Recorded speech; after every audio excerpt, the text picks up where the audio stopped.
Hello and welcome to another episode of, what's this one called, Chris? 20th anniversary Shonen Jump. This month is September. We're doing the 2003 issue. Oh man, he's good, guys. He's good. I would have said this was Weekly Wednesday Warrior or something. We got, like you said, September 2003 over here, Shonen Jump. We're looking at the cover. We got Yugi. Got Yugi doing his thing. Make sure this doesn't go out of frame too much. And, yeah, don't anticipate a lot out of this one, guys. Yeah, interview was... We kind of have an interview. We have, half an interview. We got half an interview. More, really feels like bigger that. than the other half that we got out of it, though. True. Yeah. And,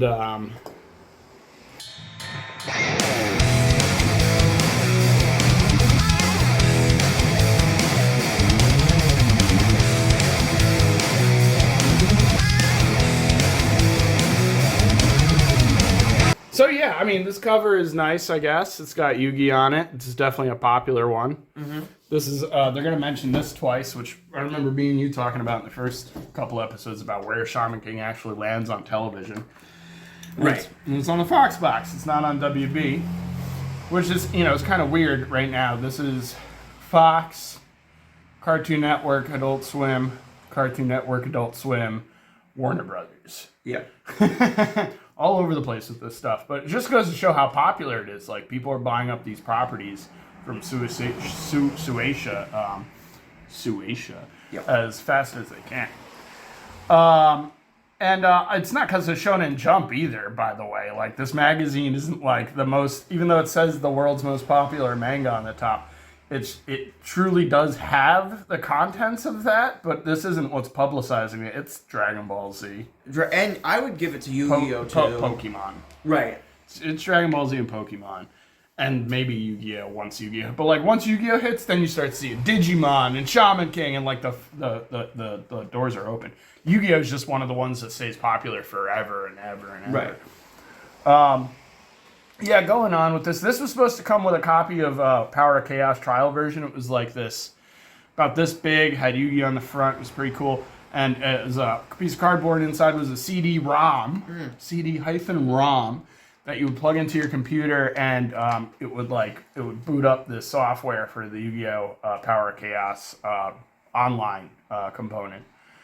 So it was cool. It started the first Yu-Gi-Oh! Online stuff, and if you look at like this little shot, and then you turn the page and you look at this Game Boy Advance little shot, they're pretty similar. Like, there wasn't a lot of like different graphics or anything.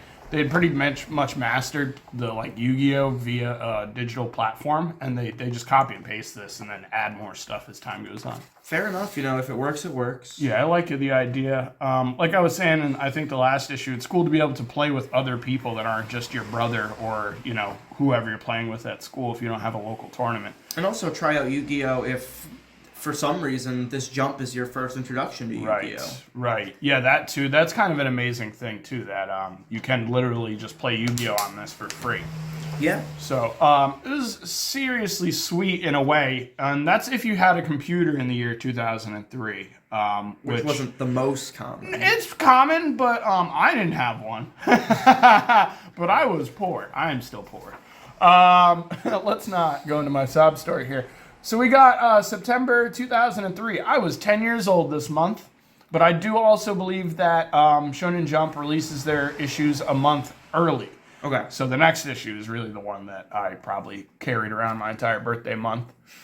But yeah, this one's really lacking. I can't stress that enough. We're going to point out the normal editorial over here. We got Joe Duffy in here, doing the English adaptation for Naruto, and Gary Leach, Anita Sagupta, also people that have worked in comics, and Lance Castleman has worked in comics.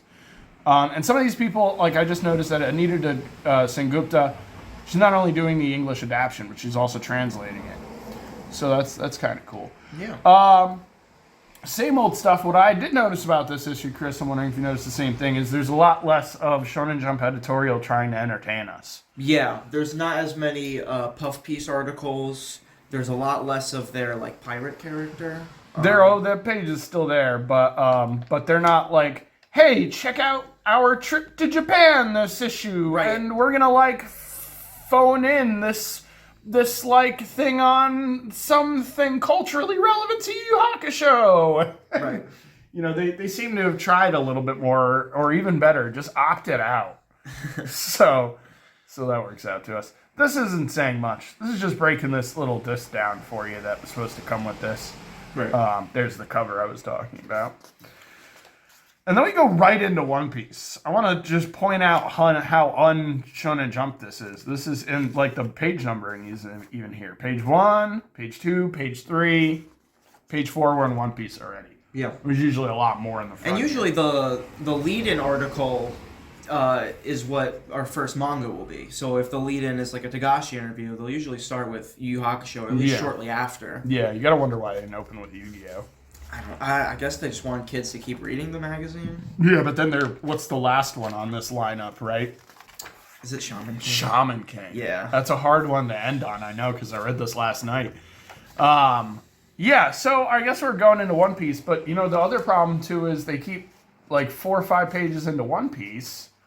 There's, like, some like, stuff right here. Oh, yeah. To break up One Piece. So we'll get to that. All right, so we got One Piece by Ichiro Oda. This is probably my least favorite chapter so far. This is a miserable pile of nonsense. But my favorite part of the whole thing is Unicycle. Yeah.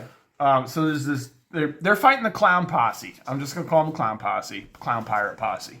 It works. And this dude is like so unaware that he is the Clown Pirate Posse leader. Mm-hmm. While being the Clown Posse pirate leader. It's really annoying because he's got these really gimmicky pirates and he hates being called a clown or whatever. But then his like sergeant dude in this issue goes and like calls his own antics circus tricks. That's ridiculous. That's being self-aware. And my question was always like, how aware is Buggy that his entire crew is a circus?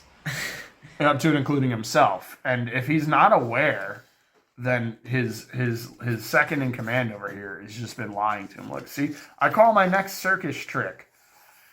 Come on. But look at this unicycle, guys. Like this thing, I went and flipped through these pages like 3 or 4 times because in the beginning they show you like they're all standing, right? Here's the dude and here's his pants. Right. Here's the dude, here's his pants. Right, and then we skip the hairy dude trying to fight the other dude, and then this guy comes at him. Where is he? He comes at him over here, and look how tiny this unicycle is. You're totally not gonna notice that. So you're gonna see this dope panel with Zoro fighting this dude, and you're gonna see this, and you're gonna you're like, whoa, he blows fire, like you don't care about like these 4 lines over here. Boom, unicycle out of nowhere. That was wild. Absolutely wild stuff. I don't know what's happening. Well, I know what's happening. I just don't know why it's happening, is what I should say. And then he rides the unicycle until he gets put down. Basically. Zoro does win here, but I feel like he's stunning on Zoro with a unicycle so hard that Zoro still loses at the end of this battle. Oh, man. And he's riding a unicycle. He's putting this dude to beats. Yeah. He's giving him the business. All right, and then we got this thing in the middle of One Piece. Breaking poor One Piece up. Doesn't need to be broken up. It's already distracting as it is. Yeah. And this is totally Puff, too. You're talking about less Puff Piece. This is as Puff as it gets. This is a 2-page character focus that we're basically going to skip for the purpose of not spoiling a manga to come. Right. They talk. I think it's right. Yeah, it's coming up in Shonen Jump. I'm pretty sure if it's not next month, it's a month after next month. Yeah. And this really does just break down this character to exactly who she is in like I'd say the first season or the first like 6 volumes of the book. And we mostly know all this information from the short summary of Shaman King we recently got. Not Shaman, Rurouni Kenshin. But we well, more accurately, Chris, we got what we need from that summary. We don't need this. This is not selling you. This isn't even about the main character. This isn't about Kenshin at all. No. Now, that being said, it was well written. It's accurate. They know their stuff here. This little blurb is cool, too, specifically. But this is not going to... I don't know if this is going to get anybody interested in reading it as much as it is going to spoil the thing that's coming. Yeah. This was cool. Did you read this? I did. It's a little, it's a manga that isn't as popular as some of the rest of the stuff we're beating up, but has a dedicated fan base, like a cult following. And it's about these dudes who turn into beasts and are also detectives. And they're friends with real people. Yeah. Seems wild. It is. I noted that it was has a female creator, and I could probably count the amount of female creators I know of in manga on my one hand. Right. So that's pretty cool, and the fact that this has a cult following is even cooler for that reason, because it shows that women can make manga just as well as men can make manga. The only note I had is that there's an audio CD adaptation of this. Yeah. It just shows how different the time period was at the time. Well, not just that, but they were really trying to say like, this thing could only get so successful because it had a dedicated following, but not people that were like turning a crazy profit or anything. And I didn't check, but there's not an anime of this or anything. Yeah, I'm not familiar with it at all. Yeah. It's also just not my demographic. I can easily tell you that by reading the summary. Not to say you shouldn't check it out for yourself, though. And then here we got the YuYu Hakusho card game coming in 2003 when like the show is barely even aired. Here's a real card to replace the little ad card. It's kind of cool, right? Yeah. And I don't know. This card game was sweet. I'm going to talk more about this once we actually get to YuYu Hakusho. It's probably what I'm going to spend most of my time on in this specific issue since I think we're going to have the time to do it. Mind you, we're in the middle of One Piece still. Giant Broly We have a 2-page... This is so sweet. I just wish it was properly done in the beginning of this jump. Yeah. This is sweet, This is on the man. cover, right? They advertise So this? cool. This is the VHS box. No. I mean, it's on the cover of the Jump, right? Is it? No. Was that a different issue? I don't know what Chris is talking about. All He's losing his mind, folks. It's early. We have but yeah, this thing is sweet. And they talk about it again later in the issue, so I ain't gonna beat this up over here. Yeah. But look at this 2-page ad. Really makes you want to buy this thing. Well, you know why this is so cool? It's 2003. You're buying this magazine. You don't know what you know what Dragon Ball Z is, but Toonami ain't airing this stuff yet. No. So you go and you find there's a legendary Super Saiyan. Whoa! So this is probably one of the most successful movies they had over here. And the movies are really interesting because when they were first airing, this is where you would see the Japanese audio tracks first, the Japanese music. There was not a replacement score for a lot of these movies, especially early on. So for a lot of people who are interested in what Dragon Ball Z looked like outside of the States, the movies were a good window in. These were never censored like the show was in America. Yeah. There's a lot of benefits to these. Very well dubbed. You get an sure. exclusive DBZ trading card when you buy it. It was the set of Brawly to play in the card game. That's cool. Which it was a huge benefit. If you were playing DBZ, you bought this for the cards more than you bought it for the movie. It was such a cool set of cards. This is sweet. And not to really discount exciting. this movie. It's I love this movie. It's good. Big Yugi. Especially when they start doing like the fighting and stuff. I love the fighting. I have a animation. whole piece about this movie, but I'm going to talk about it later. Brawly just running around, beating the hell out of literally everyone. More color from One Piece. Yeah, I've never seen them do this. Pharaonic Guardian is again. We're in the middle of One Piece here. I feel bad. I do want to move on to One Piece here, but Pharaonic Guardian is coming. They used to print these as posters. That's cool. Which is cool. I have 2 in the back over there for 2 of the sets. I missed Pharaonic Guardian. Cool set, new powerful. That's right, powerful. There were new powerful cards. Changes the game a little bit. These are signs of the times. It's really why I want to like make note of things like this. This is where we were at as nerds. Like, this is exciting. New Yu-Gi-Oh's coming out. I'm going to get the Dragon Balls. I'm going to get Brawly's personality for the card game. There's a YuYu Hakusho game coming out momentarily. It's a great time to be a freaking fan of manga and card games. Yeah, and again, even just getting Shonen Jump was a luxury over here. They were translating manga that, like, even to this day, Sandland is still hard to get translated. Yeah, and in original format too. For a while, we were reversing the art of these and publishing them in left to right order. Then in regards to manga too, I mean, it's interesting that these card games. Well, I don't know about the Yu Yu Hakusho one. Actually, I don't know. I know Yu-Gi-Oh exists in Japan. I know there are other card games that exist in Japan, but I think the Yu Yu Hakusho and the Dragon Ball Z are both American card games made by Score Entertainment. Yeah, there's like Japanese equivalents, but they're just not worth translating. Right. From what I've heard, they're much more esoteric. They're a lot weirder. Maybe. If that makes sense. But what I was going with that is manga and card games kind of go hand in hand in Japan, and so they're under the same impression that's going to work in the States, and they're right. I would just say manga and cards, because I see frequently, even for modern anime, they'll just release like picture sets of the anime. You can go as far as say comics and cards at that point. Then. Yeah. But like specifically with manga, I'd say card games. You don't necessarily attribute card games to American comics at all. No. But most mangas in Japan and America have a card game. It's just a thing. It works. Yep. Those cross sections overlap quite a bit.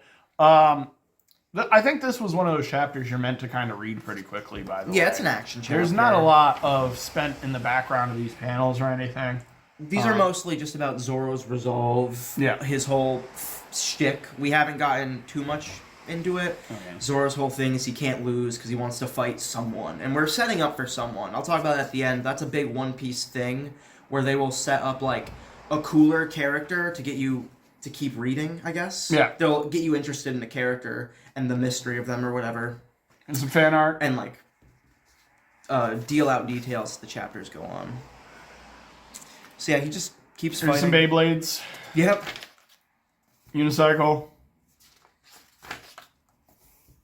Luffy steps in. Nami goes hunting for the map. Yuki gets it. Luffy. The main character gets a unicycle. Gets a unicycle. Gets a unicycle. Gets a moment. And unicycle. And like, why are you reading this for any other reason than it's a unicycle at this point, right? I mean, come on. I think this is a sick page. Here's my problem with this. What's happening?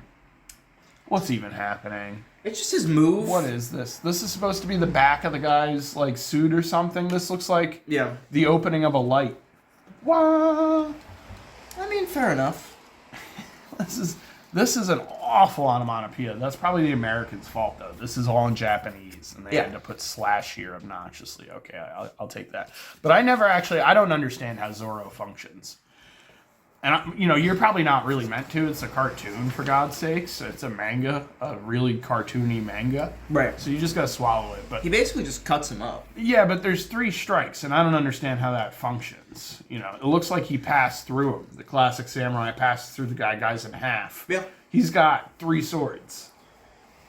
I put my hands up. Where the audio listeners. Totally fine. Totally fine. Zoro goes to sleep. We're gonna, this one's over. We made it. We made it through. We got to you. We're here. We're here. Everything's okay again. You got any leaving notes on One Piece, Chris? Buggy knows Shanks. Big sigh, audience. Chris made a huge sigh. That was his first no, one. I don't have much. But, again, teasing out characters. Buggy mentioned Shanks. We're interested in this guy from Chapter 1, which we didn't cover on the show. But he's got to keep us reading somehow at this point. Shanks is one of the big driving factors. The people of Jump, even at this time, he was high in the popularity polls, despite only being in one chapter. It is. 2 panels, boom, over. Yeah. 2 panel, forced panel. The only thing I will say about this that I thought was fun is who needs a tournament arc when everybody's fighting all the time? Sure. Right? You got mangas. You're probably going to write a tournament arc. But you got One Piece. You don't need a tournament arc. They're just fighting. They go everywhere. They fight. They fight guys over there. They fight guys over here. They fight guys over wherever. Right. You start fighting on water. Oh, he can't swim. Right. All right, we got YuYu Hakusho. The last of my notes. This was cool. Yusuke's back. He's back. He's no longer a spirit detective, to his knowledge. Yeah. And he is, he's back. Look at that. Big back face. This stuff really bummed me out, most because I know this is probably in color, and I really wanted to see Togashi's colors. Yeah, we see it? Haven't we seen it? We'll see it eventually. They give everybody their turn. Yeah. Especially YuYu Hakusho is currently gaining momentum. So. Right. And which is cool because the show is only in Dark Tournament. This isn't, this is a season behind it. Botan shows up to try and trick him into doing something. He passes. He goes and has fun and bees a kid for a little while again, and then he goes and sees these guys are trying to take over his part of town. Yusuke can't have that. Kuwabara walks in. Same. He also can't have it. But we find out the reason Kuwabara is really there is because these jerk-offs have his cat. Yeah. His little cat. Which is where I'm going to bring out Kitty Love. Let's go Kitty Love! Alright, so Kitty Love costs 4 spirit, and it draws you 2 cards. It is an event card. Reason I'm digging this out is this is in card games. If a card says draw 2 cards, it's pretty good. It gets you an additional card. So this is called Kitty Love. You saw this card so often in this card game, Kitty Love became synonymous with the card game. If you like YuYu Hakusho, you had Kitty Love. So I thought that was kind of funny because this whole interaction is supposed to be hilarious on some level. And I don't find it as funny these days because I'm not a child. But if I was a child, I'd probably think, he's so tough. Him got a little kitty. You know, like these guys cackling over here and stuff. Yeah. And one thing I like about this is YuYu Hakusho kind of never focuses on it, but has this really interesting gang dynamic between these middle schoolers. Yeah. That have like territory and like in the background there's almost like a whole middle school mafia story happening. I just think that's a lot of fun. Yeah. And Yu-Gi-Oh does the same thing. I think there was just problems with this in Japan somewhere for some reason. Yeah, man. And then they all get mad and angry and they all like fight each other. But Yusuke saves the cat because he's Yusuke and he's got like super speed now that he's back from the dead. Yep. And a bunch of really great panels. Here's what I'm not doing this issue, Jump fans, is going over how great the art is because we've been doing this for 8 issues now. 8 months. 8 months of this, and we're definitely not tired. Don't let us seem tired. But the point is there's only so much we can do to compliment these guys. But without repeating ourselves, you don't want to sound like a broken record. Yeah, like, you know, this is a great panel, and look how good this cat is drawn is really outside of the normal of what he's setting up here. Look at these speed lines and this usage of onomatopoeia. Kawabara's mouth is open, and this is great stuff, and the textures, and we're just going to keep moving here. Yeah. If you don't think this stuff is great, and you don't see we can't convince you anymore. Absolutely stunning pieces of creativity that is inside of this thing, then this isn't for you. And that's okay. Everybody's going to have different stuff. But then, that being said, this little demon thing comes out of this dude's mouth. Yep. And Yusuke's like, snatch! And then Botan comes out of nowhere and it's like, you did the mission anyway, you idiot. You went and you found the evil thing and now you're a detective. And he's like, no. Here we got kind of nonsense, but not as bad as they usually do. There's about 4 paragraphs of bullcrap. And then 2 paragraphs of here's some cool things about different kinds of demons and some lore about Japanese culture and how they set up monsters and what energies and what they represent and who prays to what and what have you and nothing you need to continue reading YuYu Hakusho. No. Why do they shove these things here? I don't know. I hope this stops. I hope they save. What I remember in Shonen Jump too is there was a beginning area with like articles and nonsense, a middle area devoted to articles and nonsense, and then an ending area for articles. Which is how you do it. Which, that seems to be the way. Breaks up the manga a little bit. Also helps you categorize them a little bit, I think. Yeah, so I'll be interested to see when they actually start doing that, because it's definitely something they do consistently. It totally does break up the pacing, too, where you almost want to skip this. Yeah. And since we're doing, like, such a holistic review, I never do. No. But No. as a kid, I probably would have. Yeah, and I gotta appreciate these little pieces of art, too. If these weren't there, I don't think I would read this. If this was just a bunch of words, I'd be out. For sure. I don't know if they credit the artist at the beginning, but I am curious to see if Jump has an editorial artist. Yeah. I feel like they must, because they do have at least their own caricature. Yeah, maybe. Yeah. I wish that the art was somewhere here, but there's this mark over here too. It just says Omo. Fair enough. I don't know what that means, but I don't think we're gonna find out. Let's go back to editorial real quick, right? There's definitely nothing here. It would probably be over here in published production, maybe cover design, graphic designers, design assistant, spot illustrations. What's that? 1, 2, 3, 4. 1, 2, 3. Adam Burns. Maybe Adam Burns. Decent stuff. Probably not.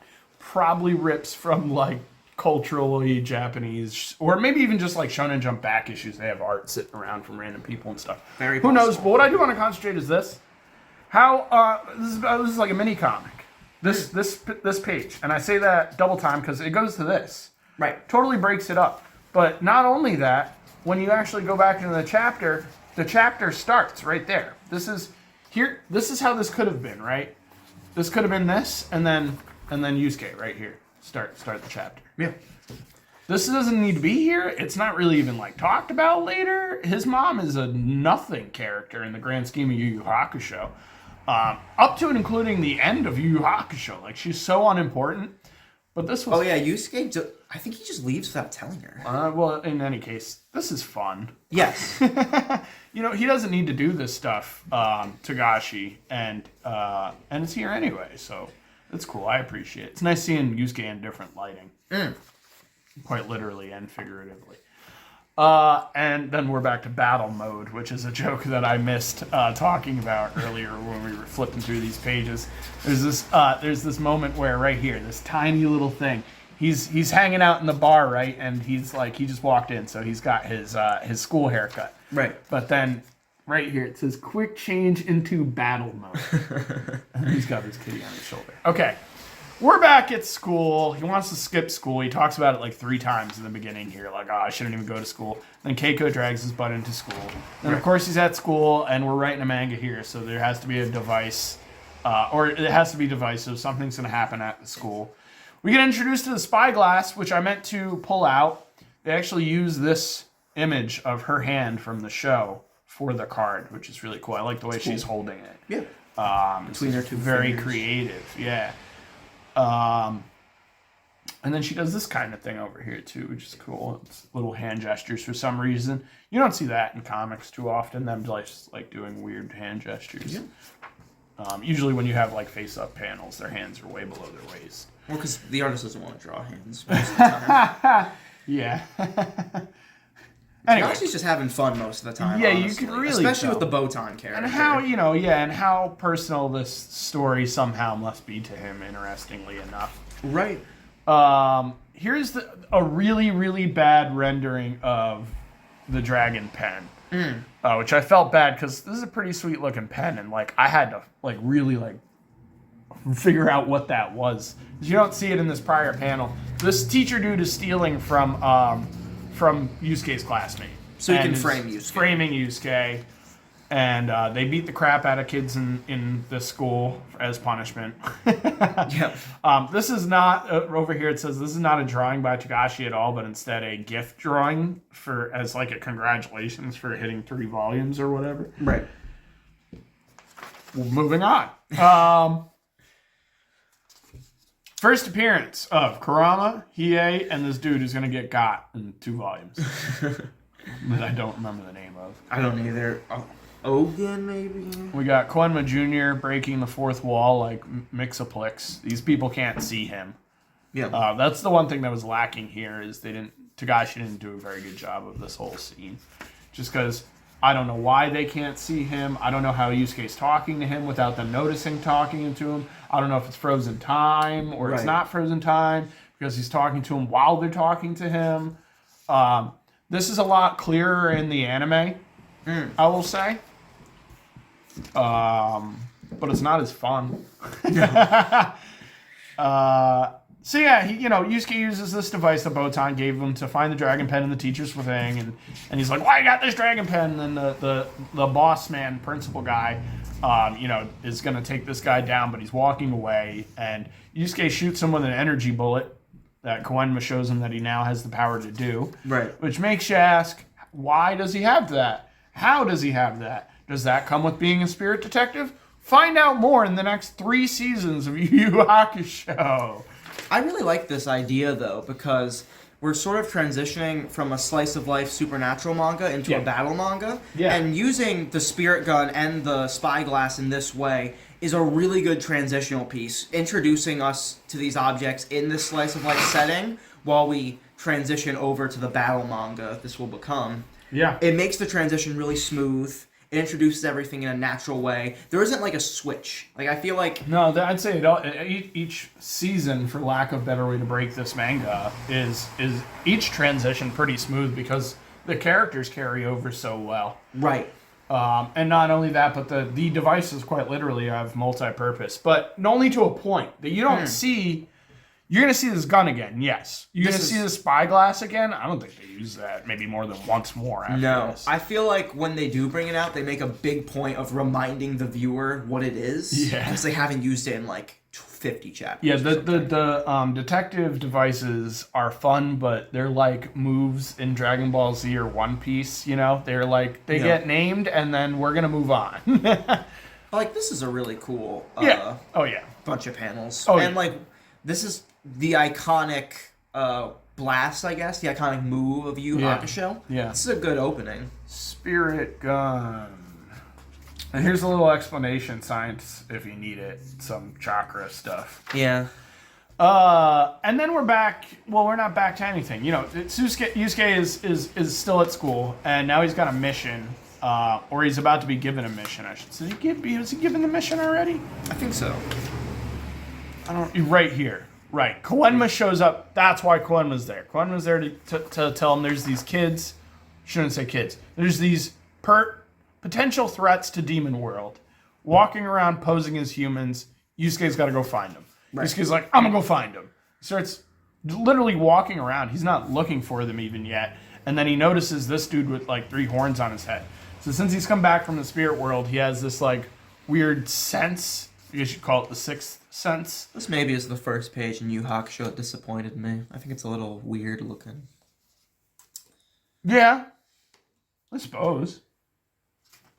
I've just been waiting for Hiei and Kurama to show up, and for that to be the first page, I was like, oh man. Well, they're supposed to look simplified, because they're supposed to be humans and kids and blend in. No, for sure. Anything that would make them stand out is counter. I'll give you this arm right here is awkward as hell. Yeah. It's mostly this guy. I think this illustration is actually pretty good. Yeah. I just like this muscle is a little too far over for how like you can I mostly like how the waist turns here and how this rib cage is turned. It's almost like he's leaning this way, but his head is facing this way. It's like a composite figure almost. It like really bothers me. Yeah, I'm not seeing all that, but what I am seeing is there's clear attention to one figure on this page and less attention on the other 2. Yeah. One's in mostly white, the other one's in 2 darker colors and stuff. 2 look like they're school-age children. The third one is a demon man. Yes. So I'd even say maybe he did that on purpose. It's very possible. Maybe he's like, you know what, I got a deadline and I want this guy to stand out anyway. Boom. Mess him up a little bit. Yeah. Anyway, Yusuke finds these dudes, and Botan's all worried that Yusuke's not ready to face down 3 demons. And can I say, she is right. Yeah. If they really meant him harm, I'm pretty sure they would harm him. At least these 2. Yeah, I don't know much about this guy. We're going to find out more momentarily, that's for sure. Koenma stuff, he dropped some bars. He dropped some knowledge for y'all who don't know much about, like, Japanese cultural underworlds and stuff. This is King Enma, also known as King Yama. Yeah. He runs the underworld. He tells you where to go. He also is this dude's dad, in this case. Yeah. And these are some goods, some stolen goods, and they let you do a bunch of different stuff. Not that relevant. You'll see why momentarily. Here are these dudes with the stolen goods. Yep. And this is the part where, all right, we got our stuff. We stole the stuff. We're thieves. All right, now what are we going to do to break up the money? And Kurama's like, well, you guys have fun. And is going to leave. And both of them aren't going to have that because they're thieves. And so they need to split this up evenly and all of that. And he goes to stop them, and Yusuke shows up out of nowhere. Right. And was like, bro, you had demon head stuff. What's up? Get this, clowns. You're under arrest.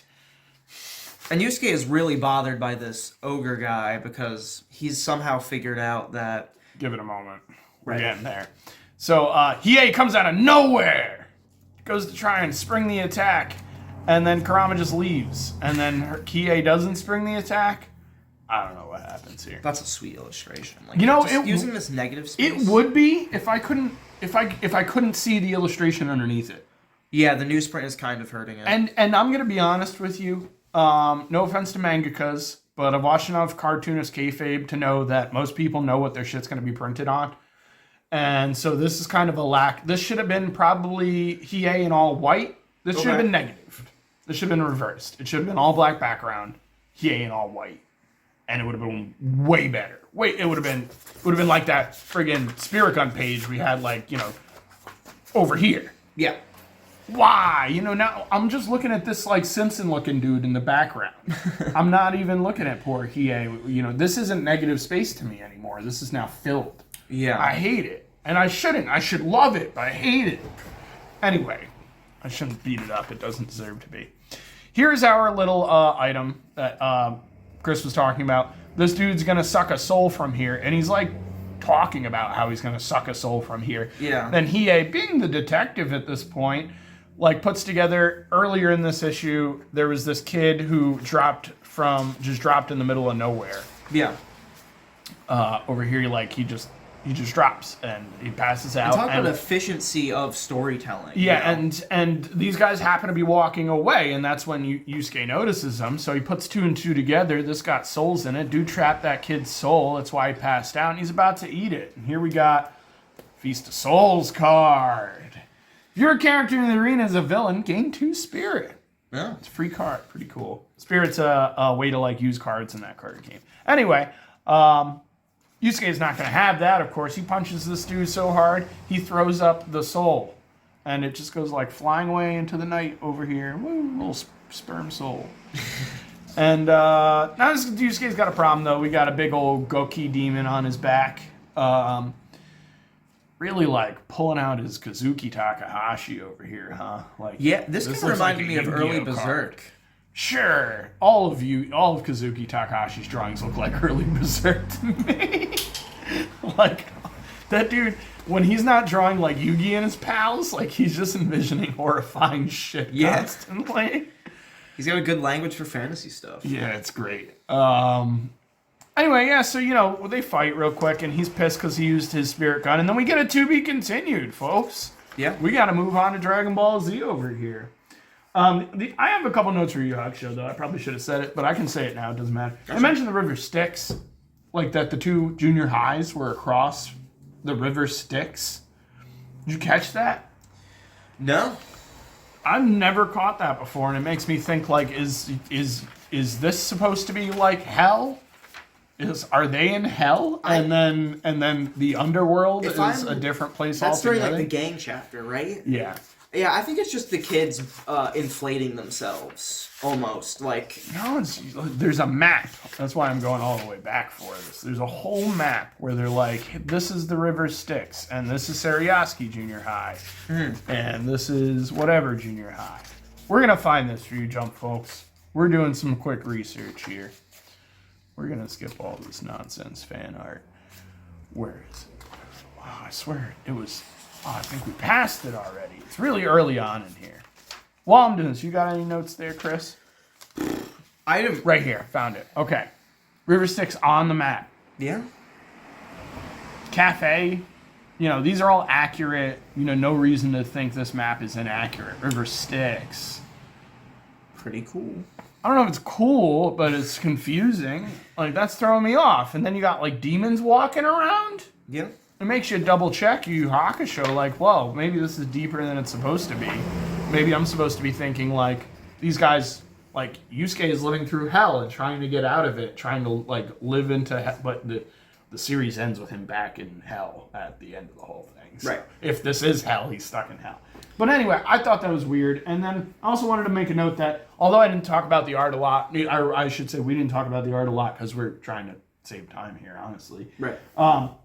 Everything, all of his stuff is really well-defined, consistent, distinct characters, distinct designs. Everybody looks different. Straight from those first shadows, those first images of our 2B villains, like you can tell how different they are from all of the other characters you've seen already. Right, they have very defined silhouettes, too. Yeah, and that's the first thing we see of them. And really focusing on Kurama's eye. And what's I one? feel like- I'm sure you took this away from the Shaman King guy's interview in the end. You know, one of the things he mentions that's really important in character design is this. The silhouette, yeah. Is the silhouette. They have to have different looking silhouettes, which I thought was ridiculous because one dude in a suit is going to look like every other dude in a suit. Right, and that's why you don't draw every dude in a suit. Right. But what happens if your manga is about dudes in suits? You find a way. Like, one guy is the lackadaisical guy. He doesn't wear the coat. His tie is always in his silhouette or something, because it's always off to the side, you know? Yeah. When people say you have to have a strong silhouette, it doesn't mean that you have to break form. It just means there has to be some distinguishifying traits that can be seen without the inside, without looking in the inside of the illustration. These are probably two perfect examples, actually, right? Right. Android 18 and Android 17 are twins. They're supposed to look basically the same. So they have One's a guy, almost the same silhouette. one's a girl. But the only differences, realistically, are 17 has a ribbon. Right. No, Toriyama's the best at this, because even though, these two characters have a strong silhouette, I talked about this last chapter, every other duo in the series, they, from a silhouette level, look so distinct and different. Immediately you look at them and you can tell that's Deborah, that's Babidi, that's Vegeta, that's Nappa. Yeah. Yeah. He's really good at that. And one thing I want to give Tagashi props for, there was a part in this, I was just watching an Ed Piskor video, where he was talking about the X-Men trading card game, or the trading cards. Yeah. And they mentioned the colorist, that they use wrapping paper as backgrounds a lot, because of how it Xeroxes. Yeah. And I thought, looking through this, there was a couple points I thought Tagashi might be using that. So I'm just impressed he keeps a morgue file. Yeah. That's a very seasoned colorist. That's a trait a seasoned colorist has. So again, Tagashi is just a master of his craft, even at such a young age. He's going for it in a way a lot of other mangaka aren't. Yeah. I think he's just really impressive. Yeah. Yeah. We can't say that enough. Last note about Yu Yu Hakusho before we really move on here is this was laying the biggest building blocks I think we've laid since we sent Yusuke to the underworld. Mm-hmm. Or he didn't go to the underworld. Since he died, since we killed Yusuke, this is we just introduced the rest of our main cast for the rest of the series. Yeah. Mind you, this is as well as the premise as the rest of the series. For the most part. I disagree. I think the real premise of this is I think it's already been introduced. I think it's the building of Yusuke Urameshi as a human being. Okay. Trying to evolve him from this punk teenager to the adult he becomes. More complicated than that, it's a big introduction to Japanese cultural influences and stuff like that. I believe there's an underlying war between Demon World and living / spirit realm, and this is really where we start getting into that. Yeah. I don't know that I guess he totally sedates that by the time he's done, too. I'm really looking at this from a way more broader standpoint, but you're so right. That would be if we were to break this down, that would be the manga in Yu Yu Hakusho. Right. Right. There's a demon war coming, and Urameshi's our only chance to survive. And we subvert. I don't want to talk too much about the end of Yu Yu Hakusho. No, we gotta stop. We just want to get there because it's so good and the trip is awesome. I wish the rest of this was just Yu Yu Hakusho. No offense to Dragon Ball Z. I feel that with half these manga, honestly. I was I should just keep reading. I feel the same way about Naruto every time I read it. Yeah. There's gonna be a point. No, I did. I literally read more of Naruto because I went to check my volume and I just read the rest of this arc again. I really like the Land of Waves. Starting off DBZ. I think this is where we finally cement all of Toriyama's cover types, because Toriyama really has 3 major cover types, and that is the title card, the character introduction, and then the vehicle money shot. I've seen him also. He does the One Piece thing we just saw, where it's his characters hanging out with a bunch of animals.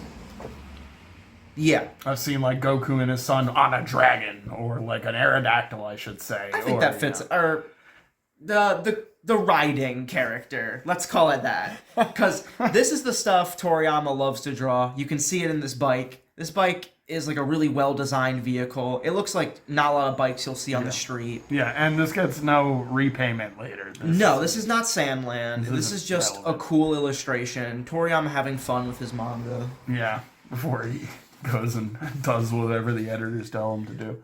Yep. Now, if we sped through Yu Yu Hakusho, we're really gonna speed through DBZ because we're paying the rent over here.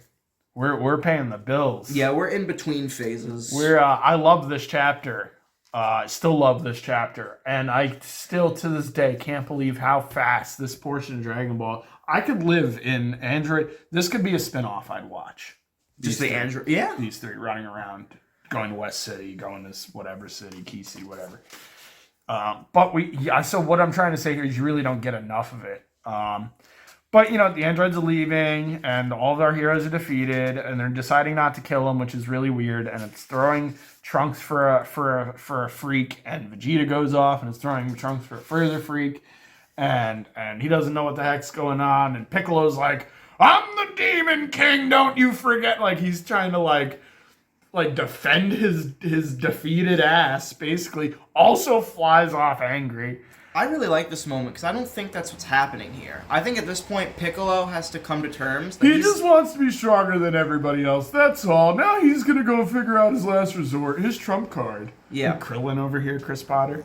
Well, kind of. I mean, like, Piccolo's gonna lose himself to some extent, and he knows this. He's willing to basically give up his life because if we read the rest of DBZ, Piccolo is not like this again. He's not villainous really ever. He's not willing to kill, but he has no plans for world domination. He's gonna lose a lot of himself by this plan he has, which is to merge with Kami. That's and this is Piccolo. Where I agree with you. Yeah, I think Piccolo is still kind of semi crazy. No, for sure, but this is only a couple years after he threw Gohan at a fucking canyon. Right. But Kami is the best of him. Yes. And Kami's been even cultivated even further since splitting with Piccolo, has learned what humans are and why to cherish these people and defend the earth and stuff. And this evil Piccolo ain't that evil. No. So you're gonna blend this 100% good with this 75% good. You're just not gonna be left with anything but good. Yes. I think though that this is Piccolo trying to defend his honor. Okay. I think this dude is hurt in so many different ways, considering how this manga opens up, Krillin being the only person standing and stuff. Look at these. Being the only reason they live, too. And then this moron, I think he even asks Piccolo, are you sure we need to kill them? And then, Dust. Oh, no, I think that happens a little bit later. Sorry, Jump fans. I'm jumping the bullet here. But anyway, he flies off all angry. Yep. And Tien flies off and is like, I'm going to go and train with Chaozu. And Trunks is like, I'm going to go and figure out what's going on with Goku. And Vegeta's all pissed. And this is where we start talking about Krillin. Krillin doesn't want to necessarily kill the bad guys. And then we have some breaks in manga, by my opinion, to what looks to be more American-style comics here. Right. I really liked how this was like a 9-panel grid. Oh, yeah. It's not the same, but if you count the amount of panels on here, there's 9. Mm-hmm. This is pretty sweet. And it's the same thing here, but a little different. I'm used to, when I'm reading manga, I'm used to this and this kind of thing going on. So when they break it down, I always notice. Right. And, there's something else too. I don't know if I've ever made a note of this, but Akira Toriyama really doesn't do a lot of panel breaks. This man is he's like Gary Frank in that way. Like he really doesn't break that tradition.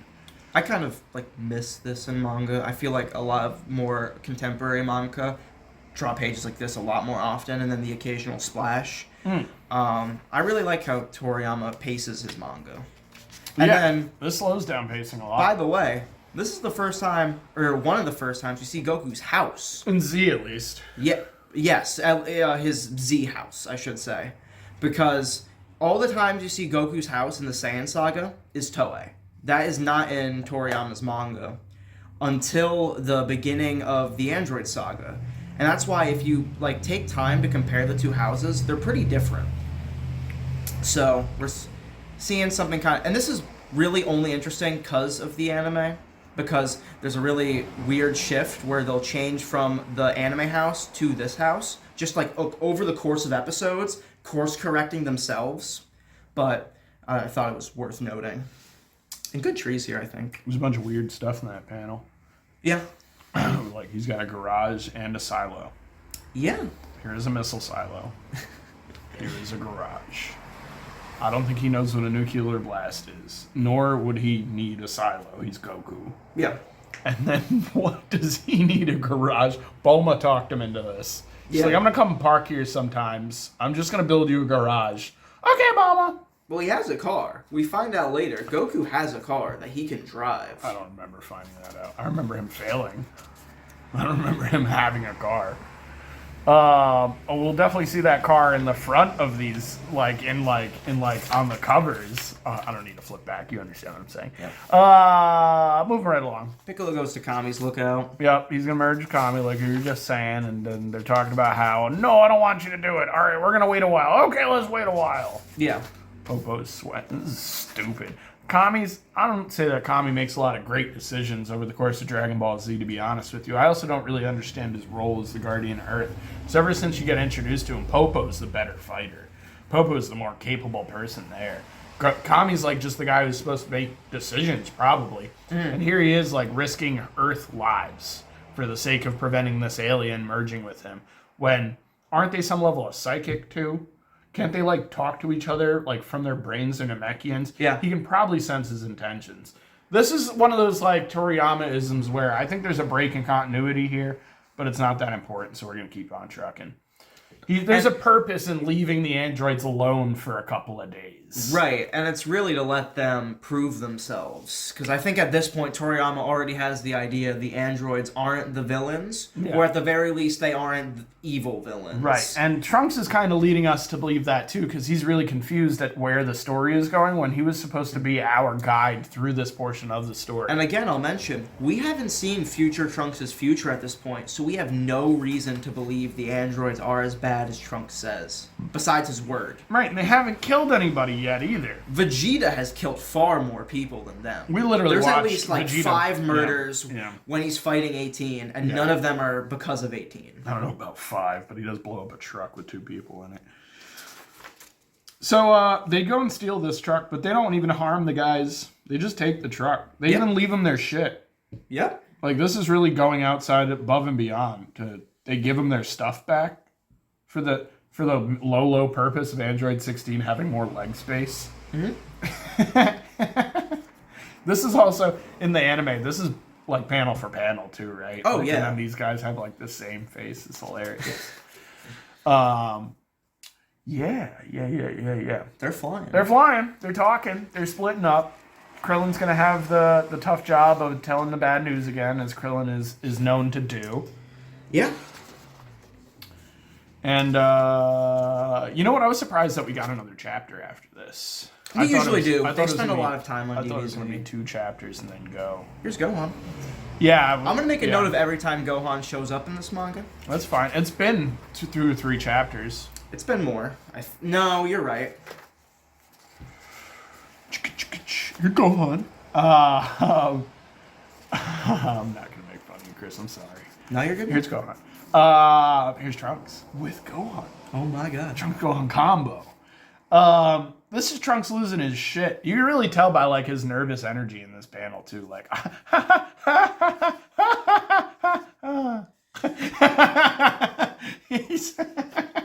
he doesn't know what's going on. He really thought, not only that, but like he's explaining like time shenanigans. It doesn't make any sense. Yeah. He's trying to tell us, yeah, I came back from this time to help a different timeline, but when I go back to my time, it's going to be the same thing anyway. And Yamcha's like, what was the point of you coming to the past? He's like, well, my mom, she's a nice lady, and, I got to save Goku. Yeah. As smart as Trunks is, and I think he's the smartest Saiyan we have on our roster, he's still 14 years old. There's only so much this kid, like, he's really like, he's flying by the seat of his pants. You know what I mean? He's really like, yeah, I'm a cosmonaut now. I'm a Super Saiyan, a cosmonaut. I'm gonna save this whole world. And realistically, we find out at the end of this whole thing, it's his fault that this is even happening. Had he not showed up, this probably would have turned out, I guess, the same as his timeline. I guess Goku would have died. I guess the androids would have came and been more evil somehow. Right. But what ends up happening instead is like maybe worse. The world doesn't. I don't know. You'd have to see Trunks' timeline all the way out to the end in order to be able to compare like what's better, what's worse, and stuff. Yeah. Which in Super we are able to compare, but we're not near that yet. No. Well, we got Bulma flying, trying to find Goku. And, this is the capsule. They're leaving Goku's house. yeah, they're moving him from his address because they know that's the first place the androids will go. And Vegeta literally just went to the middle of nowhere to be pissed off. Yeah. So that's kind of funny. And announce, I guess, his goal to transcend the Super Saiyan. Yeah. I'll only mention it because this is like the driving force for this arc mainly. Mm-hmm. Some more like American kind of panels going on here too. Yeah. Yeah. There's another time machine. It's much older than Trunks. It's in the middle of nowhere. Yup, and they got a picture. when I was reading this, I was like, how did they even find that time machine? And it's a few days ago, our company got a call from a farmer out in the West. He was hiking, came across some weird abandoned vehicle. He was going to take it home. Blah, blah, blah, blah, blah. Has the Capsule Corp logo on it. Yep. So that's why they call Bulma, because it's got the CC. So it makes a lot of sense. Farmer just runs across this. And then it's the end. Big reveal. And how much do we really need to say about Z here? This is a perfect manga. Everything's drawn to scale. It almost looks like this man lines in like grids every panel. Each of these are very separate drawings. He's taking his time. He's doing great stuff. The backgrounds look amazing. This is one of the best like sci-fi fantasy tales I've read in my entire 30 years of existence. And this man never misses a deadline. And like the blending of those sci-fi fantasy elements are natural, and the only way for you to even see it is to like take it apart and break it up and figure it out. And there's so much to beat up here; it's unbelievable. Look how un-DBZ like these hands are. Yeah, the man is just so he's just so, this is the perfect example. You want to be this, you talk to anybody, that's what they'll say. American comic makers, that's what they'll say. Mm-hmm. This is what you want. There's not a whole lot for us to say here just for that exact reason. And honestly, you've all probably seen this already by this. You're watching a Shonen Jump video on YouTube, you've probably watched all of Dragon Ball Z. You know where this is going.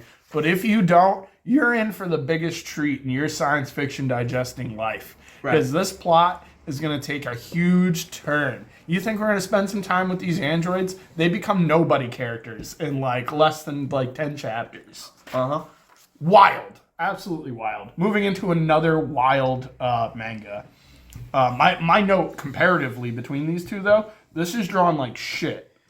Yeah. I felt this should have been. It's just been One Piece. cluttered. One Piece. This. Yeah. Then Z. You can't open Z and then go, oh yeah, let's show Kishimoto doing action for 3 chapters. Oh nah, man. I'll say this is where Kishimoto's strong too. No, for sure. I love this stuff. He's killing it right here. He's killing it. It's when he starts doing like the really actiony shit that he really loses his plot. Or not his plot, but like his movement. It's just so unclear. Yeah, it just shows what a skill Toriyama has. This might be the clearest of the action now that I'm looking at it. But even this, you really have to follow. I think Naruto is generally a good action manga. It's just Toriyama is perfect at it. Like, I don't know. There's very few cartoonists who have such Tagashi's stuff with Yusuke like doing those punches and the movement in the stuff is effing perfect. Yeah. Like when he was taking down the bully earlier, and he was doing the like quick action. You could see the movement, him snatching the cat and taking down the bully at the same time. I don't see that much in his panels. Is what takes me away from this. That being said, I thought this chapter was sweet. Yeah. We really explore more about this character, Zabuza. And even more, we finally see that Sasuke, Naruto, and Sakura have established themselves as co-students through time. Right. Because they put together such a great plan in like seconds that it's a wonder that they hadn't done this for their ninja test. Right. You know, they really had. I think it's because they were more nervous somehow. But like I don't. They come up with this plan, this like 5-second this plan. The plan actually lasts probably about 5 to 10 seconds itself too, and it's nutty. It's something you can't, logically as the reader, you wouldn't have been able to come up with. Yes. And I feel the same way about a lot of comics that I read, but I don't know if that's always a good idea because it leaves me going like, well, how did these kids know to do this? Yeah. When did they have the time to figure out this huge plan? And the reason why I'm skipping through all these is because I think the action's okay. Some of the panels are better than others, and the ones where like this was great, and this was great, and this is good because there's not a lot of action here, so you could see what movement's happening. But this is where he starts to lose it, and then he catches it, but another one slips past him. I think Kishimoto is more focused on emulating and have you noticed, motion than creating accurate and readable action. And not just that, but he's McFarlaning this. Yeah. Here's the character, a second shuriken in the shadow of the first shuriken. Like he's doing it because I think he's even aware where his weaknesses are. Like I think the guy knows he's strong and can tell a story, but let me make sure I get my story stuff. And that's again why I still enjoyed this, because I do know what's happening. But is it because I'm reading the panels? Or because Kishimoto told It's because Kishimoto's telling me. This was sweet. This is how you do character profiles. Right. This is and my favorite part of this too was this weird graph. And this is there's a bunch of information on this page. I'm of the impression this might have even been printed in a Japanese Jump somewhere. Gotten the information from at least the data book. They publish stuff like this all the time. Oh, okay. But my favorite parts are here. Look at like Kakashi's perfect stealth, perfect spell, and like near perfect speed and near perfect wisdom. He's got no spirit. Yeah. I thought that was so funny that he's the one thing he's lacking in is of course the one thing that he's got like to train. He's got this guy, he has no idea what he's doing. Is what I'm trying to say. The other parts are graduated at the age of 5, graduated at the age of 6. So that whole comical routine where he was saying these guys will never pass in the beginning, I think he was being totally serious. Like I'm sure he doesn't lead anybody to these expectations because when you look at other ninjas, I think 12 is pretty much the common thing here. But Kakashi is built different. At 12, if they weren't as responsible as he is at 6, why would he have any thought to think these guys are going to master anything? And then he's only 26 years old. He's not even that old himself.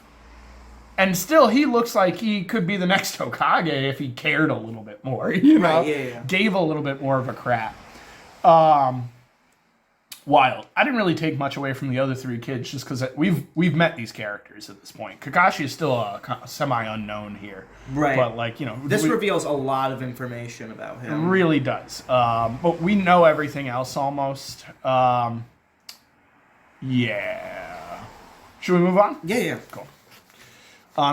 This is more typical. Like this is a split up in the middle. They should have just taken some of the stuff over here and thrown it over here. I would agree. Why it's not.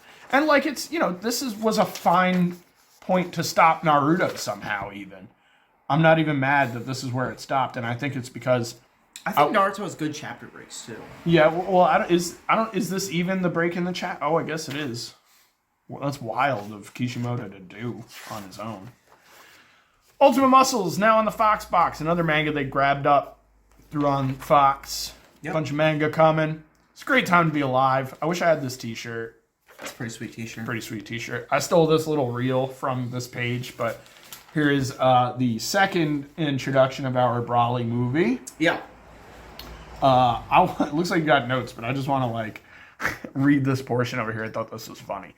Anybody who's ever been suckered out of something valuable, like your money, Game Boy Advance, iPod, trust, dignity, etc., or fell for something too good to be true, will totally relate to Vegeta's predicament in movie 8. Yeah. This is an awful way to sell a movie. Hey, if you had some bad times, be reminded of it. Oh. Not only that, but like... Thanks. Oh my God. I have had an iPod stolen by somebody I trusted. I'm not buying this movie now. No, I'm sure at the age of 9 years old, I was thrilled. This movie is super interesting. This marks a shift in the overall production of films. This is the first time Tadayoshi Yamamura will become the character designer as well as the lead animator of these movies. Cool.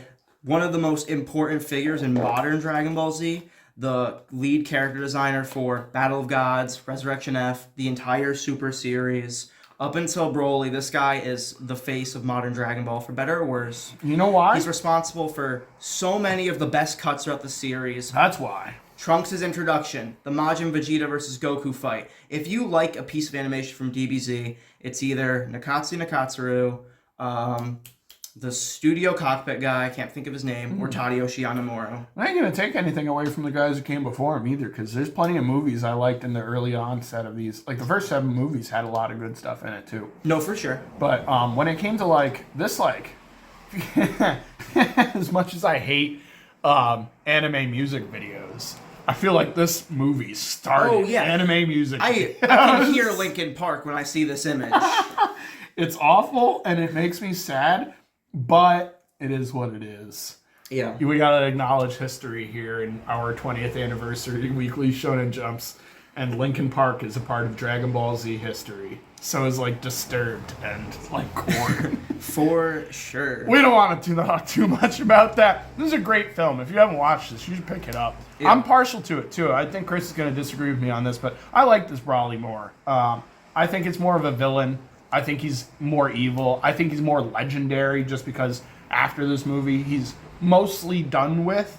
I can't say that because we do it again. And we do it again after that.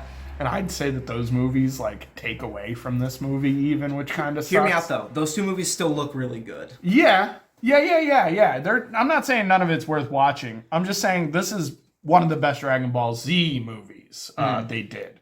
And the only other 2 that I love, I'm not even going to start talking. I'm going to go crazy on DBZ movies. We're in the middle of Naruto here. Yep.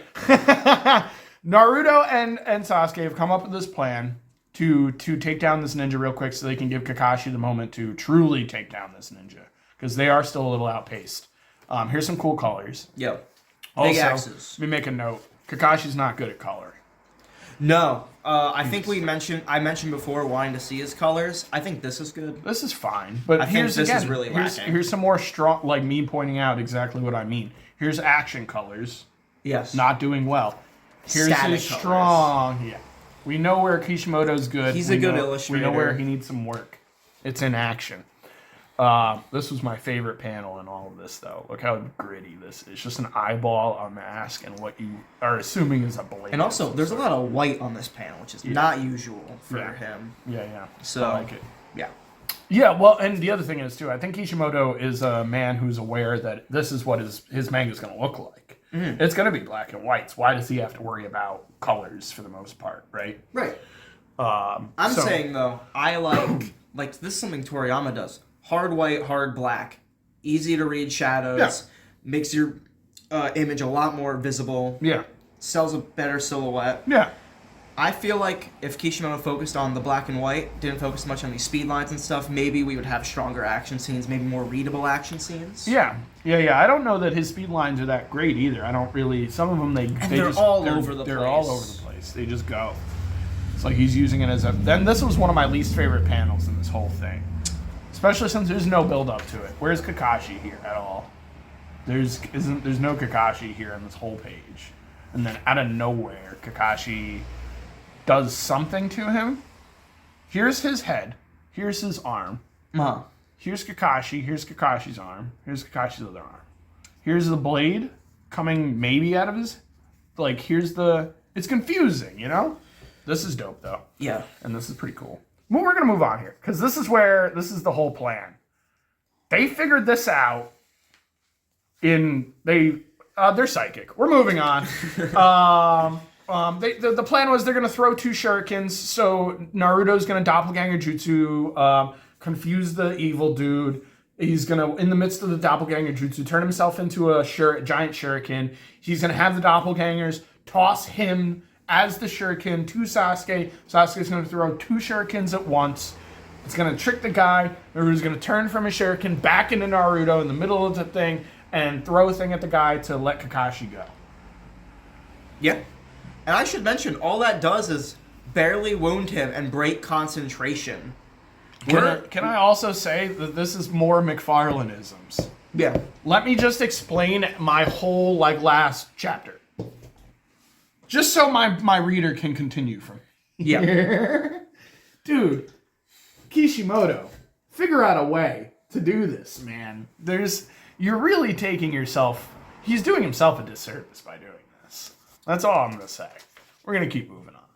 This is cool. Yeah.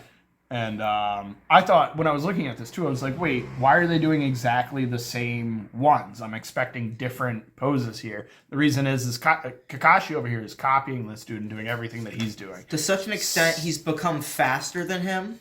He's become almost a degree of him. He's starting to repeat his sentences before he finishes them. Yeah. Remember me complaining about where words are on a Naruto page? Mm-hmm. There are some in this particular chapter I didn't even read. I don't know that I got. Just missed that. I don't know. I read it, but I probably did too, to be honest. There's a couple of them.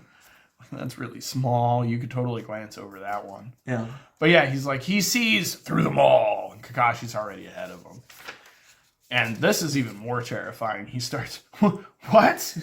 Another of his illusions? He's losing his shit. And I love this, the eye spinning while he's mirroring him. That is not what I got out of that. I got that he's just losing his vision because he's being illusory.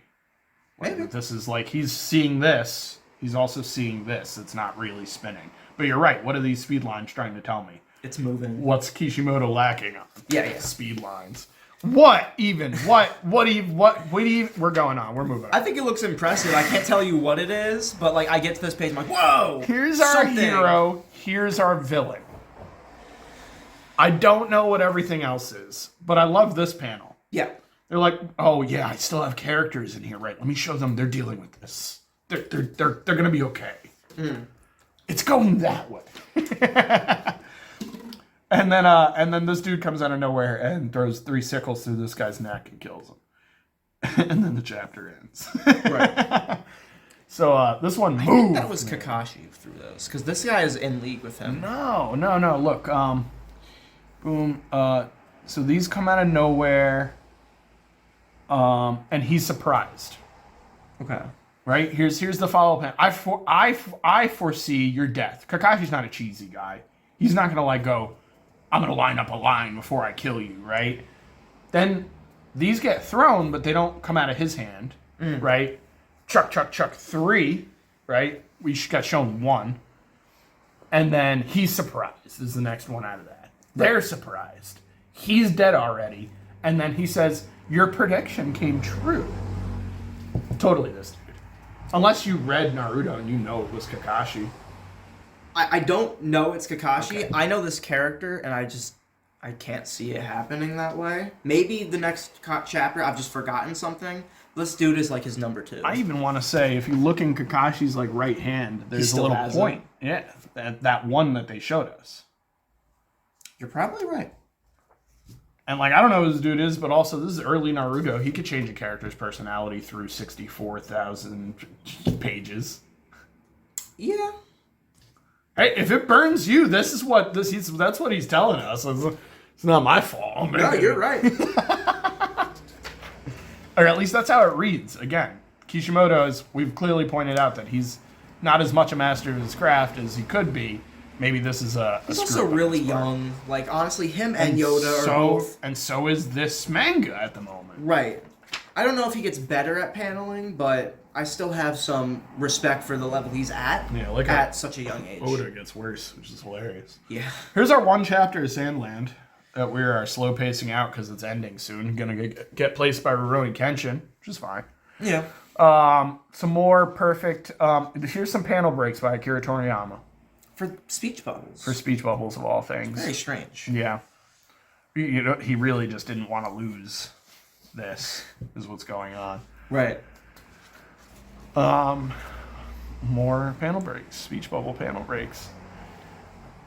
Anyway, they're about to find the big source of water. If you've been following us, taking this over, and the king dude, the evil king dude, and his sergeant are gonna unleash this insect man that's gonna try and take down our demon king. This 2-page spread is something else. It's really good. And I opened this and I thought it was 1 page. I read it and I was like, okay, time for more panels. And then there's just more double page. You know, and I've seen way more. How many, you know, there aren't that many lines on here. I look at a Stephen Platt double page spread and like, it looks like 4 more hours of work. Or even like an Alessandro Capuccio cover. You know, this looks like it didn't take Toriyama nearly as long, you know? Yeah. I would say like having to cut out all of this screen tone took forever.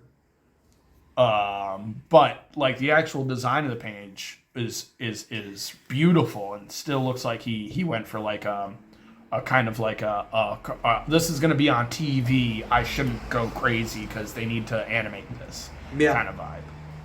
Very manga. I can't remember Waterfalls. the last double page splash I've seen in the Toriyama manga, so this just really shows how impactful this is supposed to be. Yeah. I don't think there is one in Dragon Ball Z. I'm gonna be honest. Well, there's quite a few 1-pages for sure, but yeah. But a double page spread? Don't know. Definitely not a Toriyama-ism. That's for sure.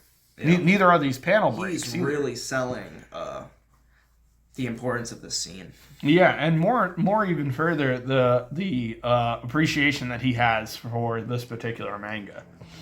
Yeah. You're not going to go and do something like this in a manga that isn't going to like sell 100 billion copies, and then he's doing it anyway. Yeah. Pick up Sandland, man. Yeah, it's good stuff. It's no Dragon Ball Z, but it's good stuff. For sure. Here's some cool designs and stuff from Toriyama. Yeah. Very... Honestly, I feel like this is way bigger than it looks when you see it the 3 times prior to. I feel like this is a prototype cell design. I feel like I've seen this on the Cell character sheet. Because there's a bunch of those. If you haven't seen them, they're really interesting. In some of the guides they publish, they'll publish Toriyama's like sheets of character designs where he's just drawing like 50 different versions of Majin Buu, 50 different versions of Cell on one sheet. That's what I was gonna say. Seems more accurate, I'd say. It's hard to say that. I'd bet that he'd drawn enough copies of Frieza that he reused some of his copies of Frieza to base Cell on. You know, because there's certain things that he puts on characters, specifically villains, you see all the time. These like weird bubble skin texture things. Yeah. Are on Frieza, Cell.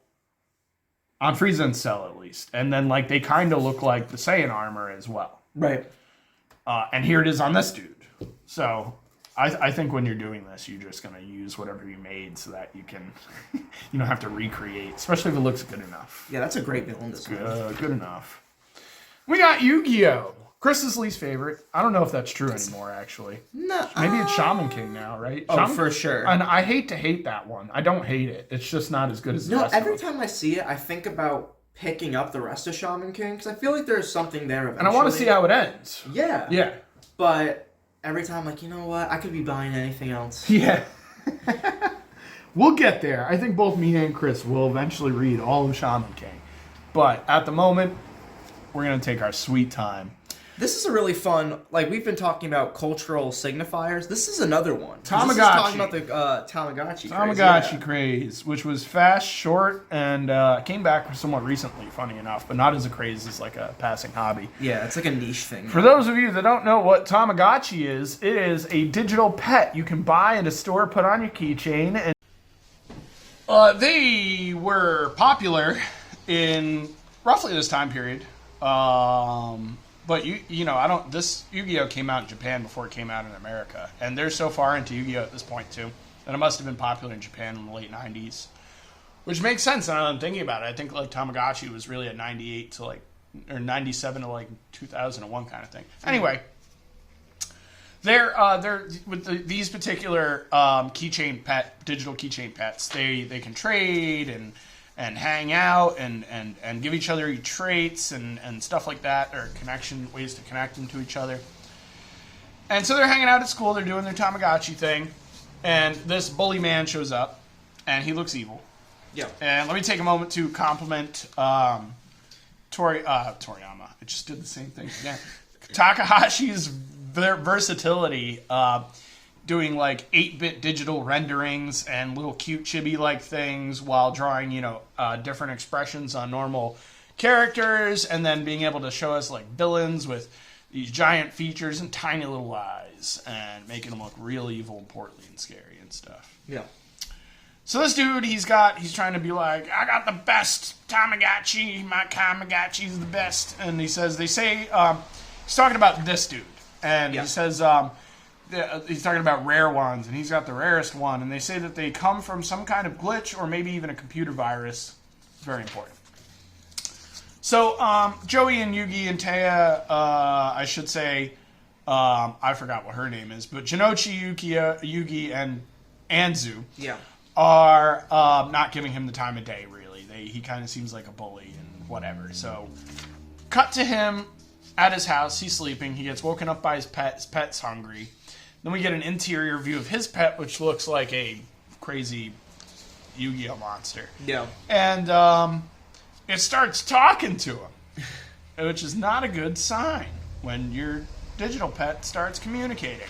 And it wants to feed on the other digital It needs pets. more food! And so it keeps getting food. And he's just running around basically like raping Tamagotchis, for lack of a better word. Yeah. And they just get eaten. This poor thing. This poor little cute little thing just gets eaten. This chapter is kind of horrific in some ways. Yeah, but, I guess it is when things are eating other things. You're right. I mean, look at this guy. This little guy looks like Mojo or the Violator or something. Yeah. So Anzu's thing goes down, and then he goes to, give me Yugi, give me your thing, and he snatches it, and this thing tries to eat Yugi's thing, and Yugi's like describing it to instructing it to run away. He called it U2, like the band. Yeah. And eventually the thing just like turns around and goes Yugi, and it turns into it does the same thing Yugi does. Yummy, U2. It grows eyebrows. Grows really sleek eyebrows. And it kicks the crap out of this thing, sends it to the Shadow Realm. Yeah. And then we have this nice little ending where he's got to say goodbye to his little pet. And so he lets the pet stay up eating as much as it wants. And then the thing dies. Yeah. So, it's kind of like I don't know, not really poignant, but emotional ending to some extent. Yeah, totally. He's made you kind of feel for this thing over this chapter. Just enough to go, oh, wow, what a nice ending it has and stuff. And you know why, too, is because you're at this point reading this manga, like even you, Chris, 8 issues in, we know who the cast is now. We know who they are, what they represent, why they're there, their friendship, their hopes, their dreams. And so Takahashi went and threw all those traits on this character. Mm. And so you can feel for this character, same you can feel as Yugi, and then you can feel for Yugi at the end of this. And so you have like some little emotional weight. I didn't notice he pooped over here. I did not notice that in the first thing. But anyway, we're going to keep on trucking. And this is comical. Yeah. Look how short Yugi really is, He's got, like, he's got the head of, like, an adult and the body of, like, a 5-year-old. He looks like a leprechaun. He just looks leprechaunish. And this is even more humorous for the same reasons, Yeah. He's huge and then just at the bottom. But this is cool. Yeah, this is Takahashi embracing, as we knew he was going to, the American comic book. I feel like specifically he's ribbing on Todd McFarlane a little bit. Not in a mean-spirited way. Image guys, even further. There's a couple things that make me say specifically McFarlane. There's a reference like a gold variant, gives me major Spider-Man 1 vibes. Yeah. The whole superhero character is really Spawn-esque. Yeah. And that makes sense. Out of the Image guys, Spawn is the breakout character. You say that, but this character probably looks more like Faust than it does Spawn. You know what Faust looks like? Yeah. He's like a terrifying Dracula kind of dude with a bunch of muscles and very violent and stuff. But that's what I'm trying to amalgamate everything here. I think that you're right on some degree, but on another degree, I think he's really just trying to say, this is what American comics are right now. Yes. And that would be the image. These aren't Marvel comics. This isn't like... I guess this could be Marvel comics at this time period, too. Whatever. This guy looks like he comes out of JoJo, though. Yeah. That hat. Or even... there's like a Captain Harlock is what I wanted to say, too. It's a different manga. Okay. Then we go back to Yu-Gi-Oh! It turns out this kid's a huge fan of American comics and is showing Yu-Gi and the gang his collection and stuff. And then he brings him back to the house where he's got a layout that looks like mine. And there's just action figures everywhere and toys and posters. And he's such a huge fan. We find out that he's, I believe... No, never mind. His dad works in America. Yes. And brings him back all this stuff. Because he's like away all the time, so he feels really bad. Yeah. And this kid has like no friends. Yeah. Yada, yada, yada. Joey goes and is hanging out in his room and builds one of his models, and he gets pissed off for like a second and starts crying, but then afterwards turns out Joey's like a master sculptor, so he's not so beat up about it. Yeah. I don't know. I don't want to over-summarize here. What we're trying to do is we're giving like Yugi another character to sympathize with, and then try to like... and relate to in the same way. Maybe giving a Yugi a lesson at the end of this, or the audience more accurately. Yeah. While at the same time, really preparing the audience for the monsters that are going to be coming really soon. Mm-hmm. And this character comes back in Yu-Gi-Oh! Sort of. It's under a different name called Zambira, but very similar. You'll end up seeing. That's interesting.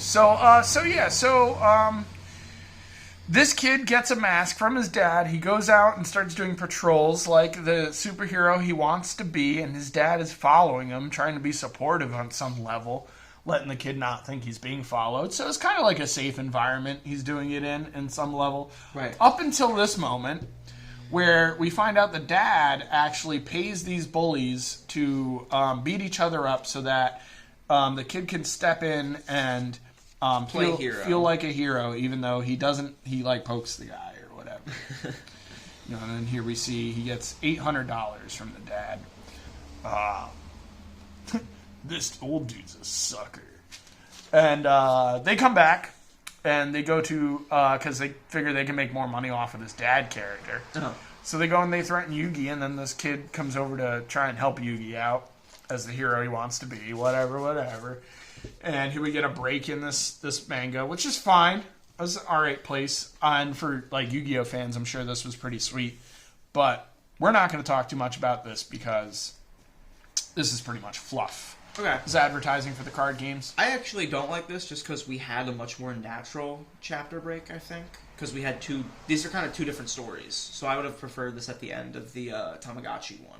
In between. But then that Naruto break seemed fine, and it was more or less the same I'm just thing. saying there's a slightly better place for the Yu-Gi-Oh one that like lends itself to a break that they don't take. Okay, yeah, there's an opportunity they could have used. You're probably right on that one. As for the card game, it's just this. If you're a Yu-Gi-Oh fan, this is if you're a Yu-Gi-Oh card game player, this is Puff. If you're a Yu-Gi-Oh fan not yet playing the card game, this could be interesting, is what I should say. All it does is break down a deck you could make on some of the sets that have released already. Gives you a couple of like reasons to play certain cards and tells you what's good, and then keeps on tracking. The downside of this, though, realistically, is if you're going to show up to a tournament, you don't know what they call the meta is at your local scene. Okay. You might show up with this and get your butt kicked. I also don't know that this isn't like a tournament deck that they took from the World Championship and posted here. So, kind of interesting. Obviously, they're trying to oversell Yu-Gi-Oh to you, and why not? It's the most popular thing. It's also probably their moneymaker at this time. Yeah. It's got a more successful card game than Dragon Ball Z. For sure. So that's saying a lot. Back to the story at hand. This guy's going to try and save Yugi. He does.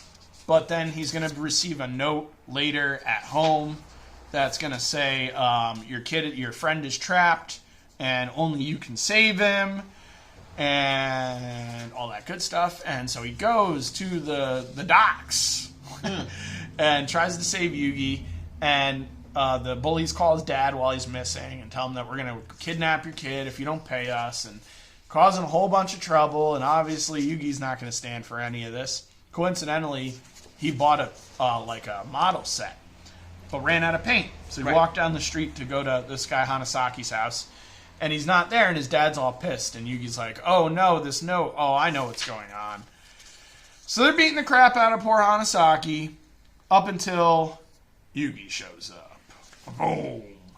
Da-doom. So he's going to do like a little shadow game, but he's not. He's even more clever this time. He needs to save Kanahashi quickly. Right. So he comes up with this plan. He takes this empty spray bottle. He spends the rest of it on the ground. There's a lit cigarette this guy throws on the floor.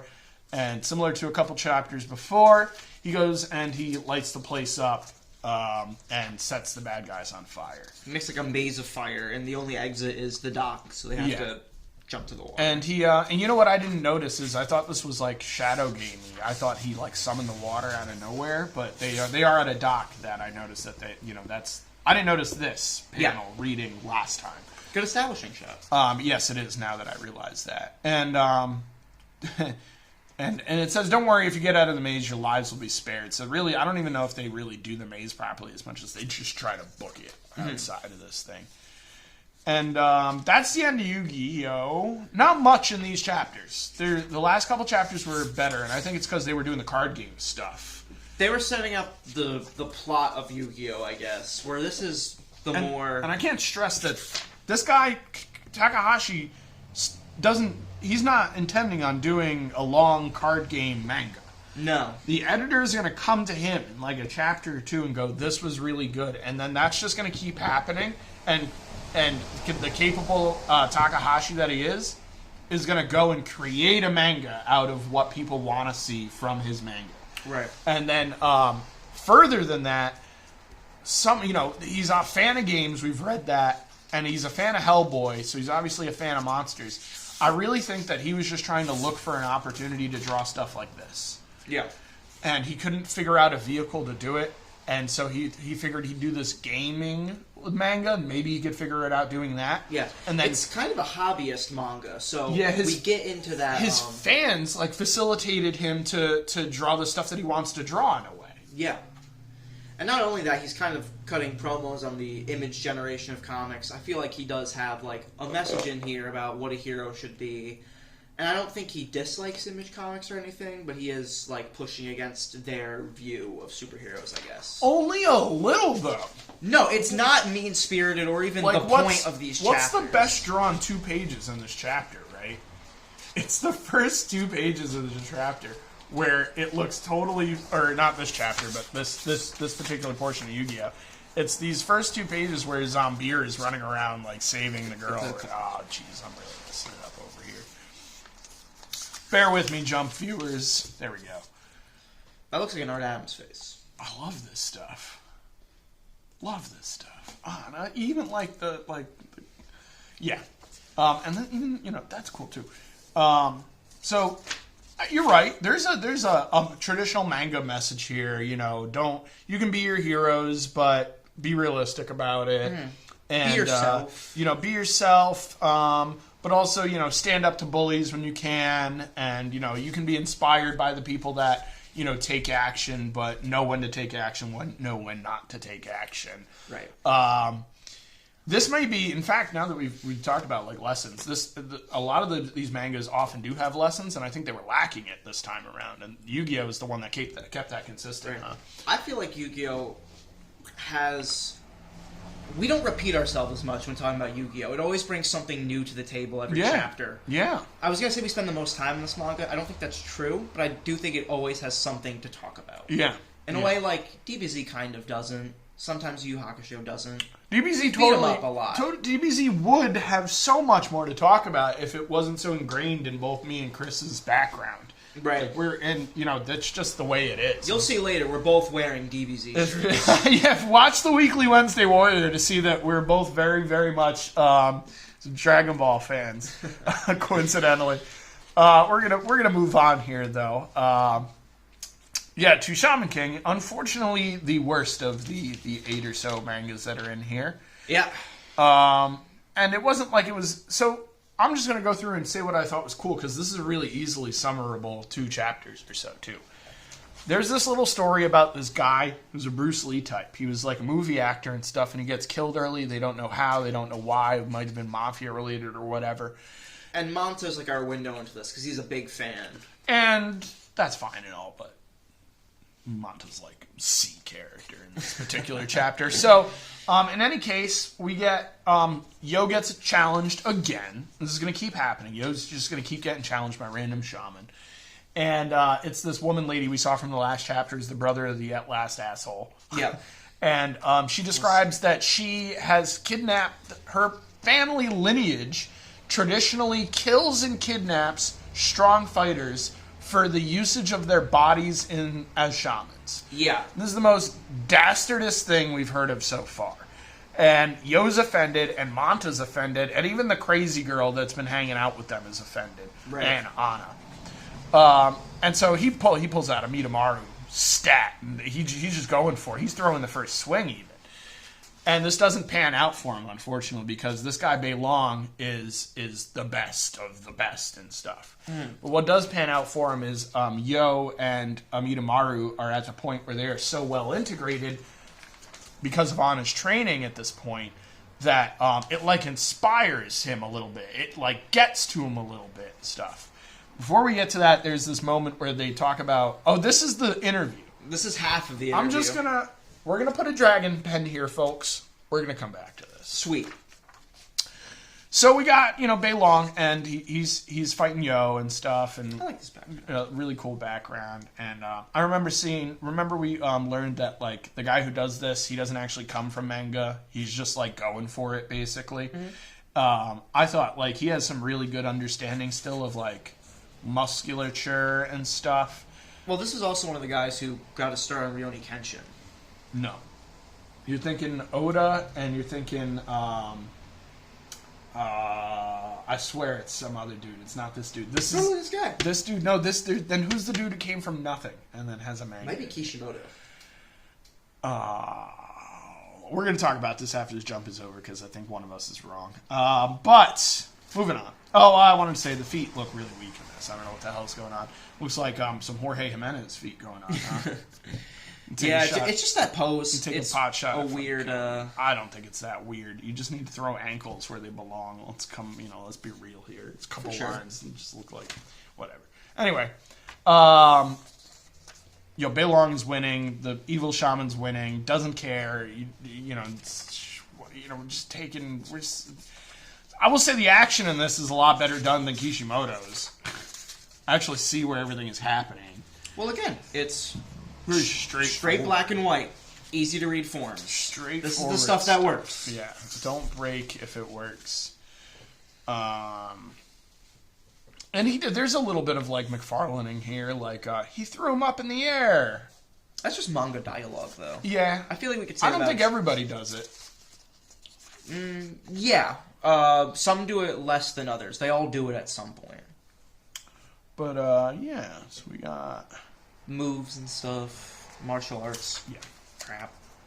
I'm trying to think of like where I've seen, like, I don't see Toriyama doing this very often. What? Describing what's in his panels.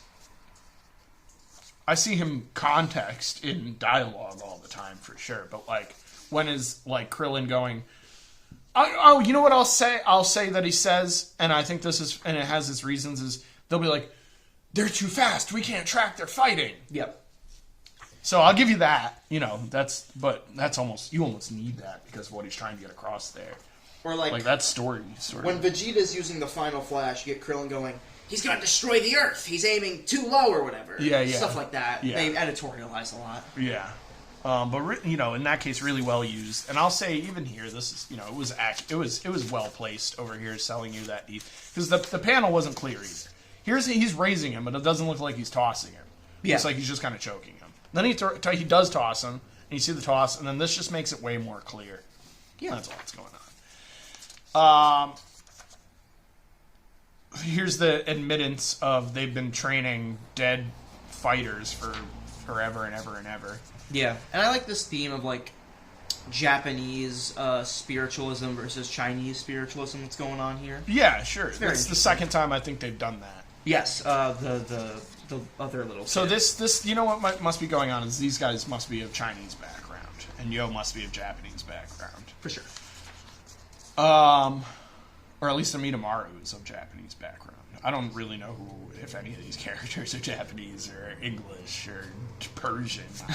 Could be anything. This is the moment that's supposed to strike you, though. This dead ghost body thing is crying.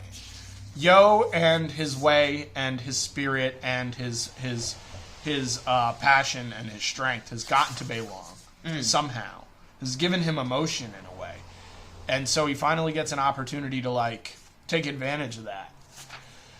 And so Beilong comes at him. Yo, being patient, goes, grabs... I thought he grabbed the thing off of his face, but he just kind of traps him, I guess. Right. And then the chapter ends. And we get more Takei interview. Yeah, so we'll go back over here. I didn't take any notes on this whole interview because I think I remembered exactly what I wanted to talk about and stuff. Mostly it was this character, Anna, and he had created this character for a different manga that predates Shaman King, and he has clear love for this character. And the other thing, he talks about the tools he uses. They're very, like, normal manga tools. Let's confirm that these guys are using Copic markers, though. Yeah, well, Which is something I've speculated on, at least. Yeah. It's in the general toolkit. Yeah, and so this they're talking about this Anna book, and then he talks about something I don't understand, and I'm going to talk about it here. Shaman King and Boots' Zone are completely different worlds. Cool. The characters that reappear are based on the star system concept, and then there's a note. The star system is a concept from artist Osamu Tezuka. Is that the guy that... Astro Boy guy. Everybody cites that guy, right? Yeah. In which a key character appears in several different manga titles. So I feel like, I don't know if Tezuka was trying to do this, but this is what I read this as, is this character is solidified, but here's a different world, a different timeline, where this is how this world would have went. Sure. You know, or something, it's like that. Like, similar to, like... I like to think of it as, Trunks. like... Okay. I like to think of it as, like... What? Okay, I like to think of it as, like, Dabura in Sandland. Like, that, just similar designs that work really well. Yeah, I don't think it looks that much like Deborah. I don't even know what you're talking about, to be honest with you. I haven't seen Deborah in Sandland once. But you think like what's his face? Like Beelzebub looks like Deborah? No. In chapter 1, Santa we see Claus the guy? King of Hell. Well, we didn't see chapter 1 at all. I mean, I read it. Well, that's your problem. We're doing this. That was not in kayfabe canon or in POW canon. Whatever. I don't know that that's true or not, so I can't speculate on that at all. But what I can speculate on is, what if you have a good character and you're writing fiction? Why not just use your character over and over to sell all of your mangas? Yeah. Why not write a bunch of different stories for this character in different worlds? Do different things with it, especially if you like the character, like Anna. Didn't take much out of this side, though. Moving on. We're going to this side. What I got out of the rest of this is this dude's a huge fan of America. Mm-hmm. This dude loves America. He talks about he's reading stuff and watching stuff that's American and stuff. And well, this is our Tony Daniel guy. We know this guy more than anyone else has an appreciation for American he is comics. the Tony Daniel, and not just that, but this is the most American thing he says. In general, I create original things by incorporating various designs I like. But if you read the comic Ponchi and Conchi, which is a comic inside of Shaman King here, they are pretty obviously a homage to the characters Ren and Stimpy. Bob Hope, I think, or Bob Camp, one of those guys. That guy's production, that's wild. Ren and Stimpy's a Nickelodeon cartoon. You got anything to pull from here? How about the DeLorean mention? That if he could go back in time and change something, he would tell the DeLorean guy that his car is not going to pan out. Yeah. This is a lot of nonsense. But some of it was fun, I still think this side was better than the last side. I don't remember pulling much outside of that, maybe that Tony S. Daniel thing out of the other side. Yeah, for sure. These interviews need to run their course, because I feel like they get more specific questioning. They use less canned questions as they go on. So I feel like the longer they talk, the more you get out of it. Yes and no. And like this is the longest interview I think by far, because this is like 5 pages in between the two. 3. No, I think it's about the same size as the as one of the other ones. You know, my memory's bad, so I don't want to start saying names, but I want to say there was another 5-pager. I think Kishimoto had 2, but they were 2 different interviews. Kishimoto might have been 2, but then what was like maybe who was the guy that? Oh, is that the guy? No, it was more than 2 pages. There was a guy who got interviewed by Jump, and then he got interviewed by those tennis players. Oh, that was Toriyama. Okay, that one was long. Yeah. And I think Togashi, if he didn't give us a long one, he gave us a great one. Because I remember pulling a bunch of shit out of Well, I mean, Togashi. it's Togashi. So that guy knows his stuff. Here's a couple of really good drawings, too. Yeah. Let's give some credit where credit's due. Skipping this. We're skipping Jump guy. Sorry. Don't care. I'm not a video game guy, nor am I a weird anime guy watcher. So I don't know what this is. Don't know. I'll shout out F-Zero. I know what F-Zero is, but did I ever play this game? No. I'm a big F-Zero fan. They never release F-Zero games. This might be the last one. And that's the only reason I took note of it. Yeah, Nintendo racing games. Near non-existent next to Mario Kart. For sure. Final Fantasy Crystal Chronicles. From what I remember, this was a... never mind. I'm thinking of a different Final Fantasy game. This is a Final Fantasy game. You know what it is if you know Final Fantasy games. They're pretty cut paste. For sure. Here's some cards coming out of Pharaonic Guardian, which is the promo that we saw in the beginning of the issue. I cut out a bunch of this because I wanted this Boo ad for like a wall somewhere or something. Sweet.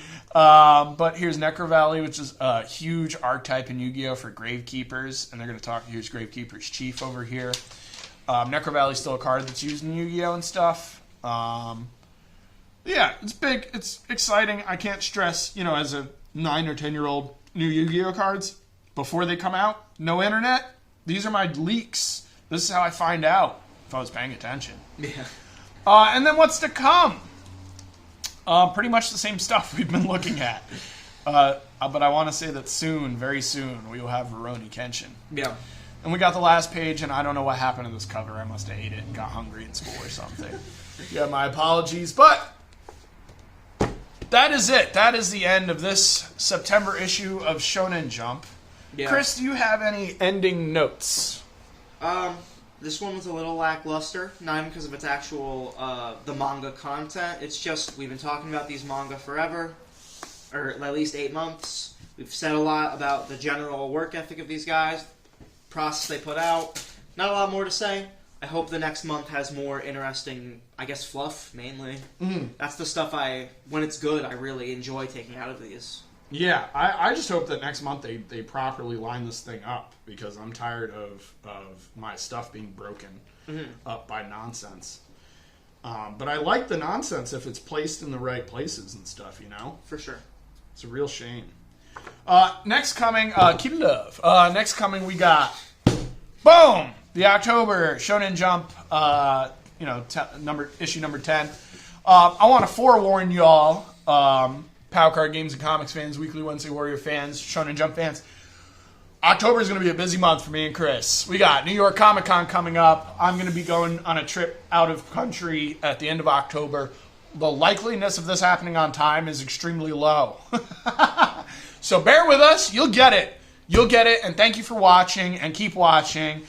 We appreciate any support you're here to give. See you next time. Have a good one.